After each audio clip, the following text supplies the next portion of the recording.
Hey everyone, welcome back to Wix Fix. I hope you're having a fantastic day. My name is Ryan, and in today's video, I'm going to teach you about the difference between triggers and effects within interactions inside of Editor X. Now, this video is mainly geared towards those who maybe are new to Editor X or are just now moving over from the classic editor to Editor X, or maybe you're just an Editor X user who's more used to the old way that interactions used to work inside of Editor X. The old way that interactions used to work inside of Editor X are kind of similar to the way that it used to work inside the classic editor. You would get a box or even maybe a section, and you would apply an effect to it. So anytime a user hovered over that section, then the effect would happen. However, the new way that interactions work is you can actually create an effect and then you can trigger it somewhere else on your website. So let's say you have something over here on the right-hand side and you want to apply an effect to it, but you want to trigger the effect from something over here on the left. So that is basically what we're going to be doing here in today's video. I'm going to show you how to add these interactions and how to trigger them from other places on your website. Let's go ahead and get started. So here we just have this basic container here. And if I go ahead and grab the container using the breadcrumbs, let's go ahead and switch over to the interactions area. So you'll notice right here we have triggers and we have effects. So the first thing I typically like to do is add an effect. So we'll just go ahead and press add an effect. And you'll see there's a bunch of pre-built options for us to choose from. However, I always like pressing custom so that we can give it a custom name. So let's just go ahead and call this one, we'll just call this one effect for lack of a better name. And we'll go ahead and start designing.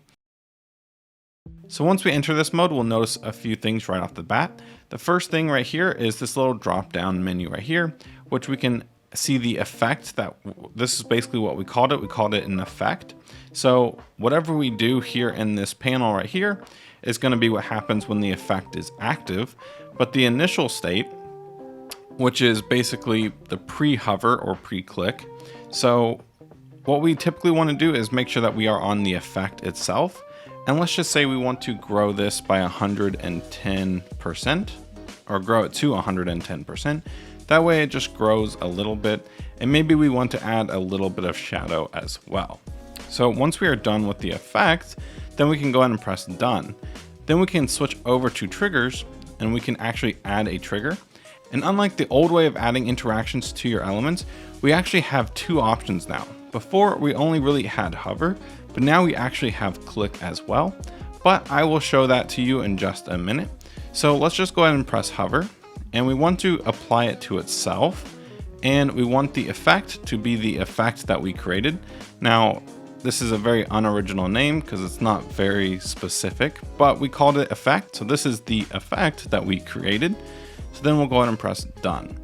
So when we go ahead and preview the website, here is going to be the effect. So anytime I hover on this, because I set up the trigger for hover, then the effect will actually take place. But let's say we wanted to hover or click on this element to trigger the effect on this. So what we can do over here is grab this container, come back over to our inspector panel, interactions and triggers, and we can set a trigger. Let's do hover for now. And we don't want to apply an effect to itself because we didn't create an effect here. What we want to do is grab this element over here. So what we're going to do is say affected element, we want to choose on canvas, and I'm just going to use the layer panel real quick, and I'm going to grab this container and press done, and then we want to apply the effect just like that. So now when I hover over this, nothing happens, but when I hover over this box, then the effect happens on the box over here on the right. So I think this is a really cool way to add effects. So if we scroll down here, maybe we can create some sort of custom FAQ section using this technique. And for this one, we'll go ahead and use the click interaction. Before we actually make this interaction, we kind of need to understand what we are planning to do. So maybe since we're going to be using a click interaction here for this part of the website, maybe we want the user to click on reveal answer text and the answer will reveal here. So let's go ahead and create the initial state for this. So what we're going to do is go ahead and grab this container. We're going to come over to interactions. We'll select effect and we'll apply an effect. Now we'll create a custom effect and we'll call this one reveal answer, just like that. So what we're going to want to do with this is actually switch over to the initial state, because when the effect is revealed, we want the answer to be right here. So let's go and switch over to the initial state. Let's go ahead and lower the opacity to 0, and maybe we'll translate this like 200%. So it's basically going to send it all the way over here off our website. So that way, when we come over to the reveal answer effect, it's going to look like that. And I think that looks really, really cool. So let's go ahead and press done. And now this is what our website's going to look like. We won't be able to see the answer, but let's go ahead and select reveal answer. We'll apply a trigger to it. We want to apply a click trigger. And for this one, we don't want to apply it to itself. So what we'll do is say choose on canvas. And let's go ahead and choose this container right here, which is the answer. And we create an effect called reveal answer.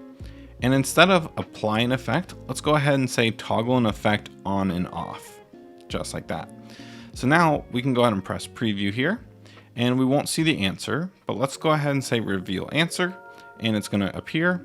And then we can click it again to hide it if we wanted to.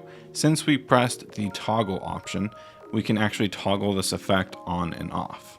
So this would be kind of like a really cool way to do an FAQ section that would feel a little bit different than most other FAQ sections, which are just kind of like a drop down or like a multi-state box type thing. So this would be a really cool way to do it without code, or maybe even using the internal Wix app for it.